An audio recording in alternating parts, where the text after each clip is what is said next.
సేవకులు ప్రసంగాల్లో కూడా పులిపీడి దగ్గర నుంచి కూడా అబద్ధాలు అల్లుతూ ఉంటారు. లేనివి చెబుతుంటారు. ఒకడంటాడు 5 పాముల విషం తాగించాడు, వాళ్ళ నాయన పెంచాడట ఆయన్ని. వేల్పూర్ణ స్థలంలో కలిశాడు నాకు.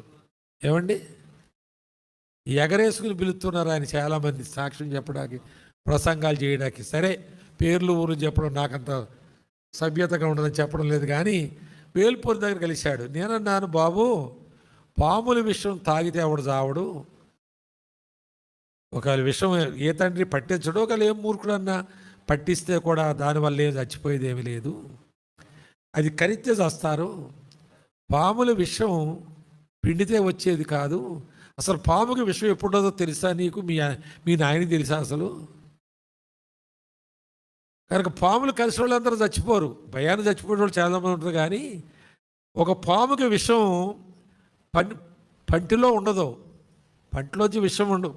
కరిస్తే పన్నులోంచి పనుకేమన్నా ఇంజక్షన్ లాగా రంధ్రం ఉండదా దాని గారడానికి? అక్కడ పైన పాయిజన్ శాక్ ఒకటి ఉంటుంది, దానిపైన ఓ సంచిలాగా.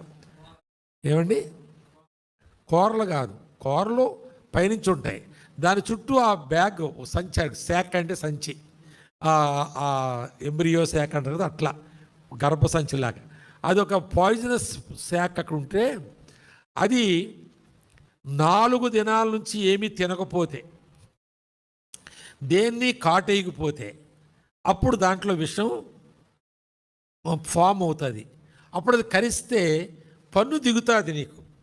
ఆ పన్ను దిగిన దగ్గర ఇది ఒత్తుకుంటుంది కాబట్టి సంచిపైకి పన్నమ్మట కారి నీ లోపలికి వెళ్తుంది, అది నరాల్లోకి వెళ్తుంది.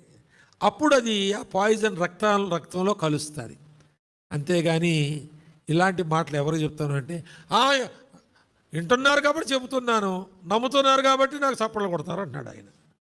వేల్పూర్లో అదన్న మాట చెప్పాను. వద్దులే బాబు, నువ్వు అబద్ధాలాడేది ఎక్కడి నుంచి అంటే పులిపీడి దగ్గర నుంచి, చెప్పొద్దు అలాంటి మాటలు అని చెప్పాను.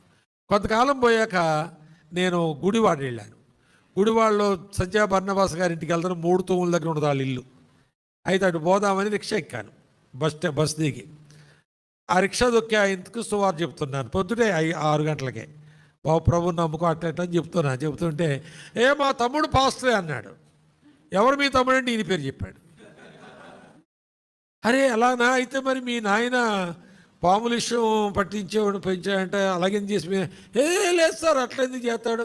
పాము తోళ్ళు అమ్మేవాడు మా నాన్న, పాములు పట్టుకుని తోలు అమ్మేవాడట. కానీ మా తమ్ముడు నేను కూడా దానికి కొంచెం ఉప్పు రాయడం, అది చేయడం, ఎండబెట్టడం, చూసుకోవడం చేసాడే. ఎందుకు ఇష్టం తాగుతాడు, ఎందుకు పెట్టింతారని ఆయన అన్నాడు.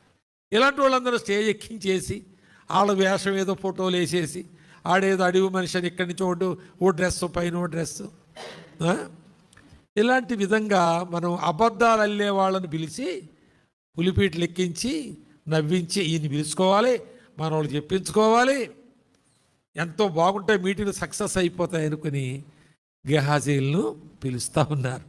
ఏ ప్రయోజనం? అబద్ధాలు అల్లుతూ ఉన్నాడు.